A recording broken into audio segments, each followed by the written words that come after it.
Simplement vous dire, on n'est pas une église religieuse. Je dis, on n'est pas une église religieuse. Notre Dieu n'est pas un Dieu religieux. Et on ne vient pas au culte en s'attendant, voilà, on fera ceci, on fera cela. Non, on est une église où on s'attend au Saint-Esprit. Et si le Saint-Esprit change et bouscule, c'est parce qu'il veut changer nos vies. Amen. Qui que vous soyez ce matin, soyez les bienvenus. Il y a des personnes qui viennent peut-être pour la première fois, soyez les bienvenus. Il y en a qui viennent peut-être d'emménager sur notre merveilleuse ville paradisiaque qui est Rouen, dépolluée depuis des millénaires. Soyez les bienvenus et vous voulez prendre contact après avec, dans le coin de l'accueil, eh bien, des anciens, l'équipe pastorale sera là pour vous accueillir et prendre connaissance de qui vous êtes. Bénis le Seigneur pour ce dernier chant, parce que c'est exactement quelque chose qui va avec ce que j'ai reçu du Seigneur. Tout d'abord, avant d'ouvrir la parole du Seigneur, ça va peut-être casser la liturgie. Moi, j'aime bien casser la liturgie. Et vous? On est content d'avoir notre frère François qui prend 86 ans. On lui souhaite un bon anniversaire. Amen. On le visite toutes les semaines. Et quelquefois, quand j'arrive l'après-midi, vous savez où il est? Assis à sa table, méditant la parole de Dieu. Pour lui, c'est l'après-midi. Parce que c'est quand même mieux, il n'est pas dérangé. 3 lectures ce matin. La première dans Jacques au chapitre 1er, verset 19. Simplement un texte. Jacques, chapitre 1er, verset 19. Et puis, je vous le lirai aussi dans la version du Sommeur, la Bible du Sommeur. Mais d'abord, dans la version nouvelle Louis II. Il est dit ceci. Sachez-le, mes frères bien-aimés. Bon, on va rajouter mes sœurs bien-aimées. Vous êtes d'accord, mes sœurs? Hein? Mais il y a des frères qui disent amen pour les sœurs. C'est bien, formidable.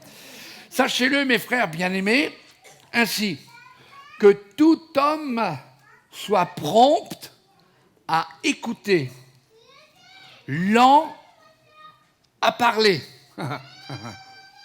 Lent à parler. Lent à se mettre en colère. Et voici ce que dit la version Bible du Sommeur. On ne va pas pouvoir prêcher à deux, là. Il y a aussi une nurserie là-bas pour permettre. Bible du Sommeur. Mais que chacun de vous soit toujours prêt à écouter. Qu'il ne se hâte pas de parler, ni de se mettre en colère. Puis on regarde dans le livre de Job. Peut-être que vous n'aimez pas trop le livre de Job. Moi, je trouve ce livre extraordinaire. Job 33. Moi, j'aime bien le mot 33 parce que c'est ce que le docteur nous dit. Dites 33. Bien, Job 33, verset 14, dit ceci. Dieu parle cependant tantôt d'une manière, tantôt d'une autre, et l'on n'y prend point garde. Et puis, on veut lire aussi ce texte dans Deutéronome, et vous le connaissez par cœur, ce texte, parce qu'il est repris par Jésus selon le plus grand des commandements. D'après vous, le plus grand des commandements, c'est bien « aime ton pasteur ». Vous n'êtes pas d'accord? Bon. Vous connaissez, tu aimeras le Seigneur, l'Éternel ton Dieu, de tout, de ton cœur, de toute ton âme et de toute ta force. Mais ce n'est pas le premier. Le premier, c'est écoute, ô Israël. Écoute, ô Israël. Avec l'aide du Saint-Esprit, j'aimerais vous transmettre ce que j'ai reçu cette semaine. Alors que j'étais sur mon lit, très tard dans la nuit, ayant du mal à m'endormir, ne voulant pas déranger la plus belle créature au monde qui était à côté de moi, je le crois. Et j'ai fait monter cette prière, parce que j'avais du mal à dormir, vers le Seigneur. Qu'est-ce que ton peuple a besoin d'entendre? Quel message veux-tu lui adresser? Il faut que vous sachiez, frères et sœurs, peu importe celui qui prêche ici, si c'est votre orateur préféré ou si ce n'est pas votre orateur préféré, quand nous sommes sur cette plateforme, nous ne voulons pas nous parler, mais nous voulons simplement transmettre ce que Dieu nous a dit. Amen. Donc il faut porter attention. Et j'ai dit, quel message veux-tu lui adresser? Il est important, lorsque nous nous assemblons, de savoir que Dieu veut parler à notre cœur. Il veut parler à notre vie. Savez-vous qu'il a des choses à dire à chacun? Personne ici ne peut être là en disant « Dieu n'a rien à me dire », c'est faux.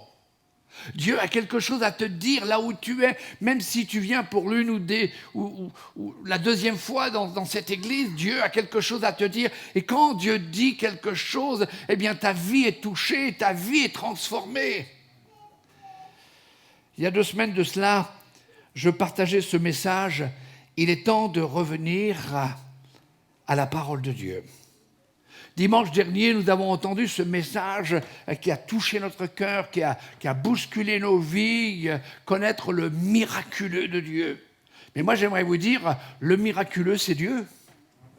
Sans Dieu, il n'y a pas de miracle. Et cette nuit-là, Dieu m'a clairement dit ceci. Êtes-vous prêts à entendre ce que Dieu a dit? Ce que Dieu m'a dit. Qui est prêt à entendre cela? Ça va bousculer. Il a dit ceci. Je veux que mon peuple, mes enfants, ceux que j'ai choisis, m'écoutent. C'est tout ce qu'il vous a dit? Ah ben déjà, si on fait ça... Je veux que mon peuple, mes enfants, ceux que j'ai choisis, m'écoutent. D'où le titre de ce message dans la continuité de notre thème, « Il est temps d'écouter Dieu ». Tourne-toi vers ton voisin sans le toucher, dis-lui, il est temps que tu écoutes Dieu. Ah, tu diras, mais non, je ne vais pas le dire. Mais c'est moi qui te le dis, retransmets cela. La lecture de l'épître de Jacques nous exhorte à être prompt à écouter, toujours prêt à écouter et lent à parler. Et je pense que tous ici ont déjà fait cette remarque, cette réflexion, cette analyse pour leur propre vie. Si j'avais su écouter les conseils, si j'avais porté mon attention sur ce qui m'a été dit, sur ce que Dieu m'a dit au travers peu importe le canal.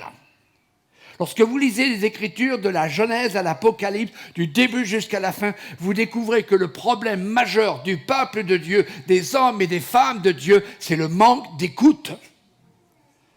Et cela n'a pas changé depuis. Quelle est votre écoute de Dieu? Est-ce que votre écoute, elle est attentive ou distraite? Est-ce qu'elle est concentrée ou confuse? Le problème majeur dans nos vies, c'est que nous ne prenons pas le temps d'écouter celui qui est la vérité, celui qui sait tout nous concernant, celui qui veut tout. Nous sommes tellement pressés d'atteindre nos objectifs que nous ne prenons pas garde à ce que Dieu nous dit par le Saint-Esprit. J'aimerais vous montrer qu'il y a différentes façons d'écouter. On peut écouter quelqu'un qui nous parle directement et nous concentrer sur ce qu'il dit. Et ça, je vous le conseille ce matin. On peut aussi écouter sans porter une attention soutenue. Ça, c'est pas écouter, c'est entendre. Combien de fois je suis en voiture et puis je fais très attention et j'ai vu des gens qui n'écoutent pas les voitures arriver. Pourquoi? Parce qu'ils sont là. Et quelquefois, il y a des chrétiens qui viennent dans l'église, Dieu leur parle, ils sont là. Ah oui, c'est vrai, il faut que je pense à ça, il faut que je pense à ça. On peut aussi s'écouter soi-même. Mais cela mène à une confusion et au découragement. S'écouter, c'est ne plus faire la volonté de Dieu, mais se soumettre à nos désirs. En fin de compte, écouter, c'est prendre une disposition ou une attitude où on ne se laisse plus distraire et on va recevoir à 200% ce qui nous est dit. Est-ce que vous êtes comme moi, vous vous laissez vite distraire? Le monde est un monde de distraction et on est distrait. Je ne sais pas si, quand vous conduisez, quelquefois votre téléphone sonne, ne le prenez jamais dans la main, vous risquez de perdre votre permis. Mais moi, j'appuie sur un petit quelque chose tout de suite et j'entends. Mais même quelquefois, quand on me parle, et souvent ce sont des pasteurs qui me parlent, et ça peut durer un quart d'heure, 20 minutes, je fais très attention. J'écoute, mais je regarde ce qui se passe. On peut être distrait. Alors on connaît tous ce commandement, hein, tu aimeras l'Éternel, ton Dieu, de tout ton cœur, de toute ta force, de toute ton âme, de toute ton énergie.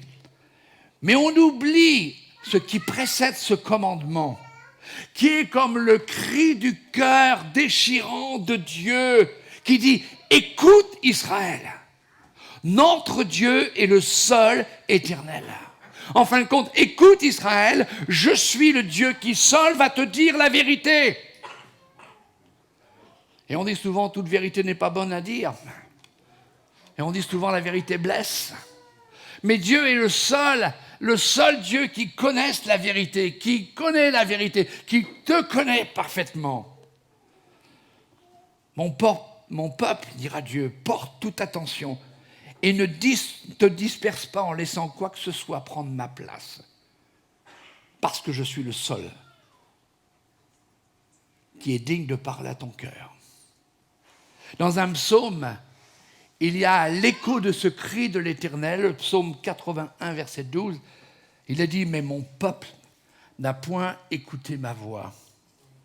Israël n'a point obéi. » Je sais qu'il y a des parents ici. Qu'en pensez-vous, parents? Lorsque vous donnez des conseils ou des directives à vos enfants et qu'ils ne les suivent pas, la réponse est la même que celle de Dieu.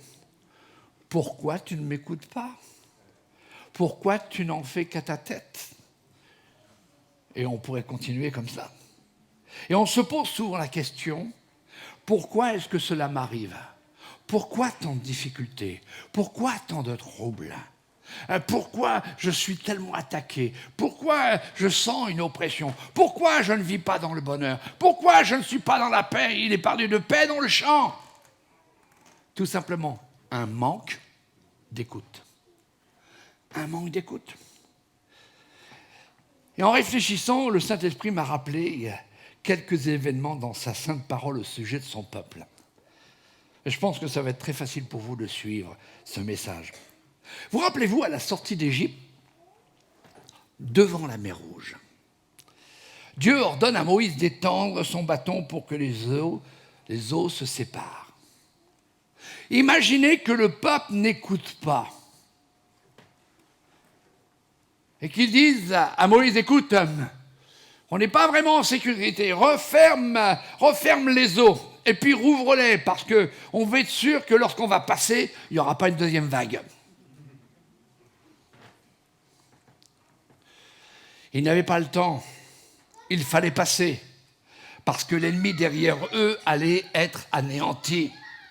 Dieu, dans chaque culte, dans chacune de nos rencontres, vient et il ouvre le ciel pour que le Saint-Esprit descende et te remplisse. Ne dis pas, referme. Je veux être sûr que ce soit le Saint-Esprit. Nous sommes rassemblés. Et Dieu dit, là où 2 ou 3 sont assemblés en mon nom, je suis.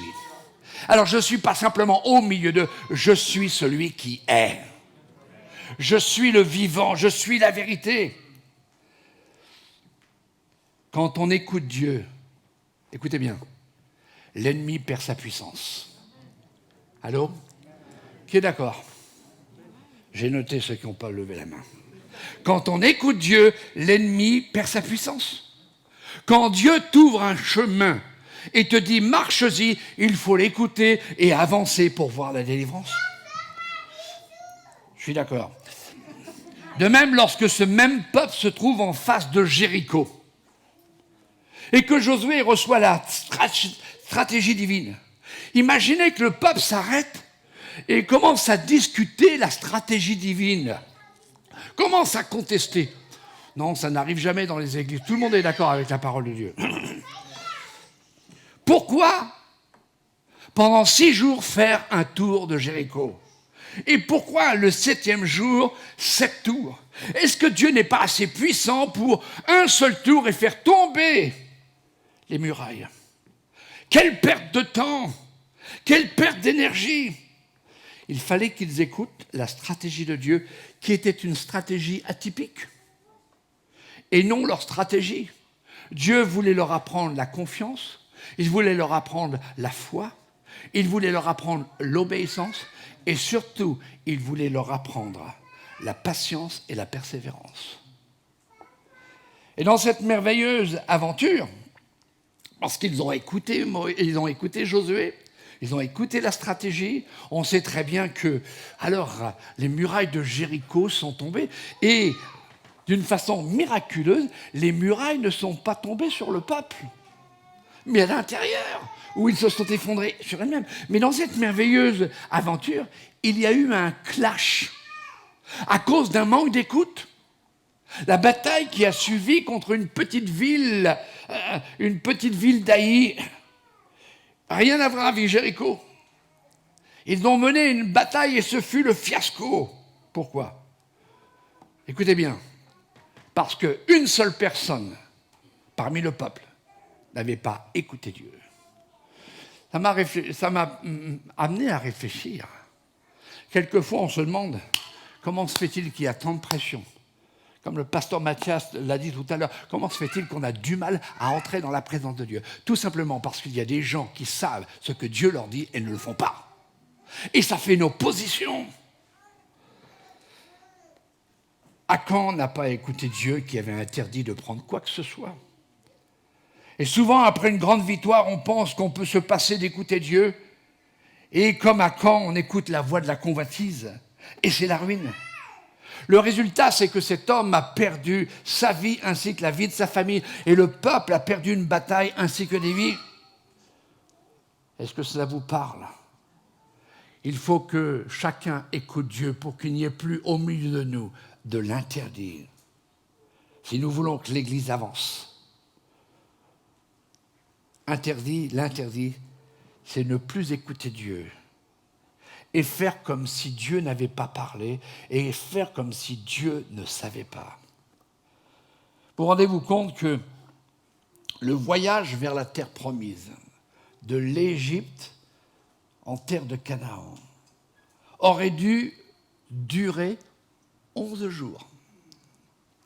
11 jours. Et ça a duré combien de temps? 40 ans dans le désert. Et savez-vous quoi? La première génération n'est jamais entrée dans le pays de Canaan. Pourquoi? Par manque d'écoute. Quand tu commences à murmurer, à te plaindre, c'est que tu n'écoutes pas Dieu. Quand tu commences à te questionner sur l'objectif de Dieu, sur la volonté de Dieu, en disant Dieu, il est ringard, on doit vivre avec notre société, tu commences à dire que Dieu n'est pas vraiment Dieu. D'où l'importance d'être à l'écoute de Dieu pour les moindres détails de notre vie. Il y va de notre bien-être.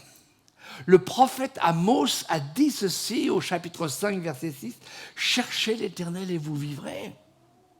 De même, le prophète Ésaïe, au chapitre 45, verset 22, dira « Tournez-vous vers moi et vous serez sauvés, vous toutes qui êtes aux extrémités de la terre, car je suis Dieu et il n'y en a point d'autre.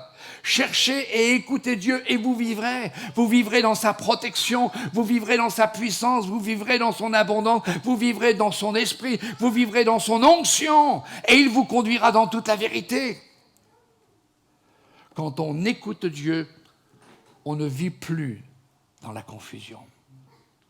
Il n'y a plus la peur. Il n'y a plus l'angoisse. Parce que, pourquoi? Sa voix nous rassure. Quand je marche dans la vallée de l'ombre de la mort, je ne crains aucun mal parce que tu es avec moi et je t'écoute. Tu vas conduire mes pas. Et si on remonte un peu plus loin dans le temps, laissez-moi vous dire, Noé a écouté la voix de Dieu, qui lui a dit « construis une arche ». Il n'a pas écouté la nature, ni ceux qui l'entouraient, et qui lui disaient « mais il n'y a pas d'eau ».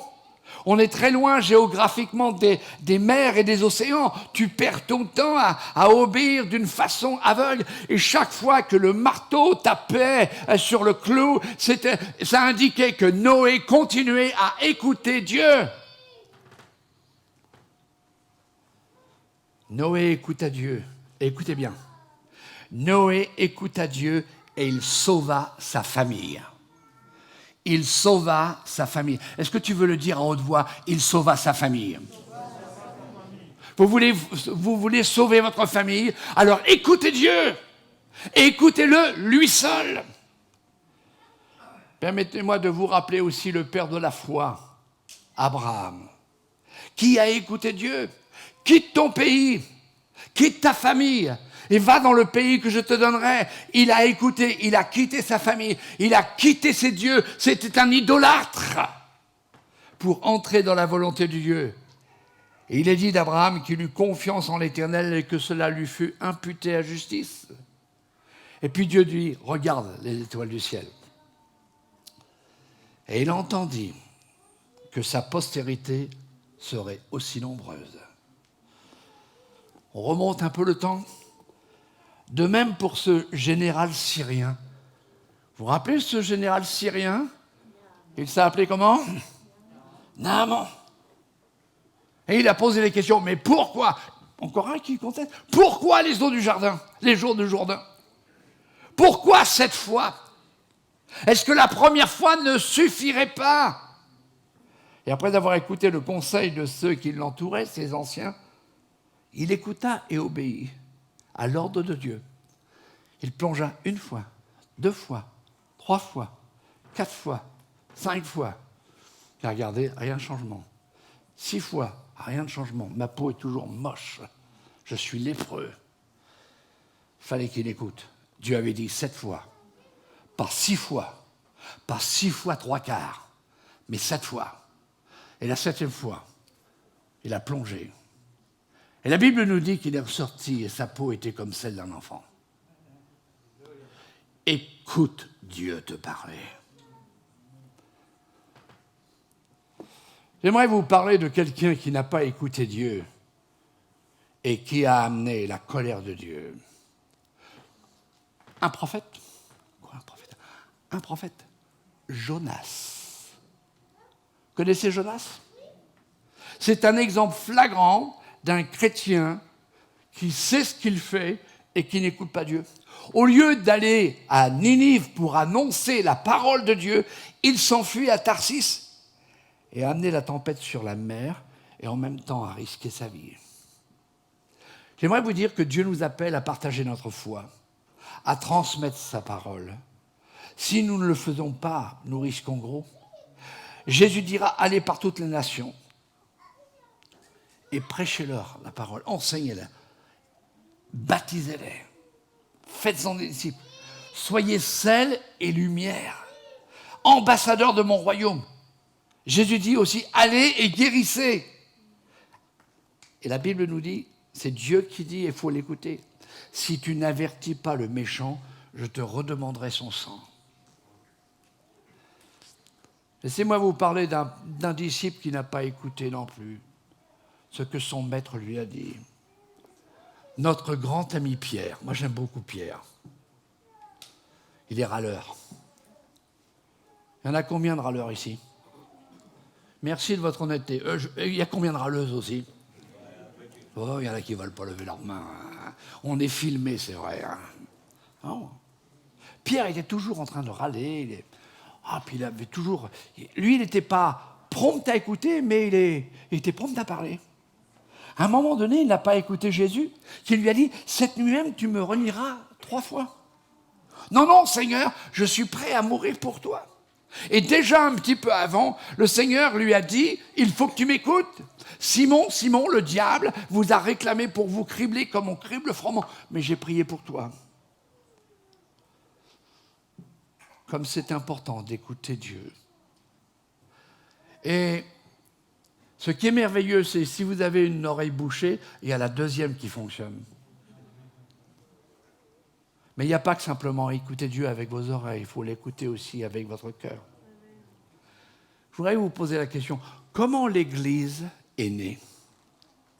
Comment l'Église est née? Je sais que tout le monde va dire, ouais, le Saint-Esprit est venu et l'Église est née. Pas d'accord avec vous. Pas d'accord avec vous. Quoi, le Saint-Esprit? Oui, le Saint-Esprit était là. Mais le Saint-Esprit, il vient quand ceux qui écoutent les conseils de Dieu suivent ce que Dieu dit. Quand Jésus est monté au ciel, les disciples, et il y avait un sacré nombre de personnes, étaient là. Et vous savez ce qu'ils attendaient? Ils attendaient le retour du Seigneur. Ils regardaient le ciel. Et heureusement que Dieu a envoyé 2 anges pour leur dire, de la même manière qu'il a été enlevé, il reviendra du ciel. Mais allez! Et la Bible nous dit que ces hommes et ces femmes, eh bien, ont écouté la parole angélique lorsque Jésus est monté au ciel. Et ils se sont aussi rappelés la parole de Jésus. Restez à Jérusalem jusqu'à ce que... Et mes amis, mes frères et sœurs, il est temps d'écouter Dieu, car il y va de notre salut, de notre vie, de notre bonheur, et il y va aussi de la victoire et de la gloire de son Église. Écoutez Dieu. Écouter Dieu, c'est quoi? C'est détourner notre attention de ce monde qui va à la ruine. Écouter Dieu, c'est s'engager à briller de la lumière de Dieu dans ce monde ténébreux. Écouter Dieu, c'est choisir, c'est décider qui est le maître de notre vie. Si Dieu te dit « arrête de faire cela, arrête de vivre comme cela », et que tu continues, tu n'écoutes pas Dieu, tu écoutes le diable. Et le diable vient, et il a toute la liberté dans ta vie. Écouter Dieu, c'est prendre au sérieux ce que Dieu dit. Il est la vie. Écouter Dieu, c'est s'engager dans l'obéissance absolue de sa volonté. Écouter Dieu, c'est laisser la priorité à Dieu en toutes choses dans notre vie, dans tous les domaines. Écouter Dieu, c'est démontrer notre dépendance de Dieu et notre détachement du prince de ce monde. Moi, je bénis le Seigneur avec mon épouse à chaque fois qu'on a quelque chose à décider. De toute façon, on passe toute notre vie au crible et on dit, Seigneur, qu'est-ce que tu veux qu'on fasse? Et on ne fait rien sans qu'on ait vraiment le feu vert de Dieu. C'est pour ça que ça fait 45 ans qu'on vit ensemble. Et qu'elle supporte ce merveilleux mari. Et puis que moi aussi, je la supporte. On a 2 caractères différents. Nos enfants sont toujours dans l'émerveillement ou dans l'étonnement. Comment vous pouvez vivre? Vous êtes tout à fait différents. Vous savez pourquoi on peut vivre ensemble alors qu'on est tout à fait opposés dans notre façon de vivre, dans nos idées, dans nos désirs, dans nos loisirs. On est tout à fait différents. C'est tout simplement que tous les 2, on a décidé d'écouter Dieu. Vous avez des problèmes dans votre foyer? Commencez l'un et l'autre à écouter Dieu. Et écouter Dieu, ça va vous rassembler, ça va vous unir, ça va vous rendre plus fort. Écouter Dieu, c'est connaître et savourer son immense amour. C'est savoir qu'il veut le meilleur pour ses enfants. Est-ce que tu sais que le Seigneur veut le meilleur pour toi? Il ne veut pas que tous les matins, tu te lèves avec une bouche grande ouverte, avec des dents qui vont presque rayer le parquet, et puis dire ah, « je suis malheureux, ouais, je suis malheureuse, pourquoi ça m'arrive ?» Parce que tu n'écoutes pas Dieu. Écouter Dieu, comme j'ai dit, c'est recevoir la vie.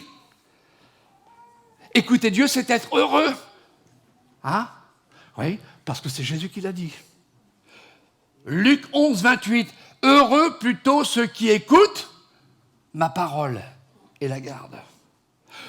Écouter Dieu, c'est avoir la vie éternelle. En vérité, je vous le dis, celui qui écoute ma parole et qui croit à celui qui m'a envoyé a la vie éternelle. Et ne vient point en jugement, mais il est passé de la mort à la vie. Écouter Dieu, c'est se reposer en assurance. Tournez-vous pour écouter mes réprimandes, dit le Seigneur. Proverbe, chapitre 1er, verset 23. Voici, je répandrai sur vous mon esprit. Comment tu ne peux pas être rempli du Saint-Esprit si tu n'écoutes pas Dieu? Tu ne peux pas. Écouter Dieu, c'est vivre une intimité personnelle. Vous connaissez ce que Dieu dit. Entre dans ta chambre. Et là, dans le lieu secret, ton Père te voit. C'est se détacher de tout ce qui nous éloigne de cette communion avec Dieu, le Père, Dieu le Fils, Dieu le Saint-Esprit. Maintenant, très courtement, avant de terminer, ne pas écouter Dieu, c'est louper la bénédiction, c'est ne pas vivre cette vie d'abondance. C'est tomber dans le filet de l'oiseleur, le piège de l'ennemi, c'est suivre son mauvais cœur. C'est sortir du plan et du projet de Dieu, bonheur et paix. Ne pas écouter Dieu, c'est être rebelle. Ne pas écouter Dieu, c'est mépriser, rejeter qui est Dieu. Ne pas écouter Dieu, c'est aller à sa ruine, comme Adam et Ève ont fait, ainsi que leur fils aîné, qui a laissé le péché et la puissance du péché le dominer, et il a tué son frère Abel. Ne pas écouter Dieu, c'est laisser le lion rugissant nous dévorer. Quelle est ta prière, mon frère, ma sœur, mon ami? Est celle de ce petit enfant qui est devenu un très grand prophète? Parle, car ton serviteur écoute. Parle, parce que je t'appartiens, je suis à toi, et je veux entendre encore plus le son de ta voix. Quand tu écoutes sa voix, tu dis à l'ennemi, j'appartiens à Dieu, je suis entre les mains de mon Créateur, je dépends uniquement de lui. Quand tu écoutes sa voix, les plans machiavéliques sont déroutés, sont annulés. J'ai décidé, dans mon fort intérieur, et j'en discuterai avec l'équipe pastorale, quand quelqu'un dans l'église vient me dire « Ah, vous savez pas ce que le diable m'a fait ?» Je réponds « Tout simplement parce que tu n'écoutes pas Dieu. » Je dirais bah, « C'est facile. » Ben non. Il faut écouter Dieu. Quand tu écoutes sa voix, tu révèles que le royaume de Dieu et sa justice passent en premier dans ta vie. Quand tu écoutes sa voix, tu dis à l'ennemi, j'appartiens à Dieu. Je ne suis plus esclave de la peur. Et lui, c'est le roi de la peur. Je suis entre les mains de mon Créateur. Je dépends uniquement de lui. Et en moi, tu n'as plus rien. Waouh! En moi, tu n'as plus rien. Peuple de Dieu, il est temps d'écouter la voix de Dieu pour être fort, inébranlable, fidèle, obéissant et devenir de puissants témoins à la gloire de notre Seigneur. Il est temps de se mettre à part, de faire taire les bruits de la ville et de dire avec attention et sérieux, je t'écoute Seigneur. Comme ce chant, on l'a chanté, parle à ma vie. Qui est prêt ce matin à dire au Seigneur, parle à ma vie? Levez votre main. Êtes-vous prêt à dire, Seigneur, parle à ma vie? Alors laissez-moi vous dire, il ne va pas vous conter Fleurette. Il ne va pas vous raconter une histoire qui vous plaît. Mais il va dire, ça dans ta vie, je ne le veux plus. Ça dans ta vie, je ne le veux plus. Parle à mon cœur, parce que ta voix me rassure. Matin, j'aimerais tout simplement faire cet appel.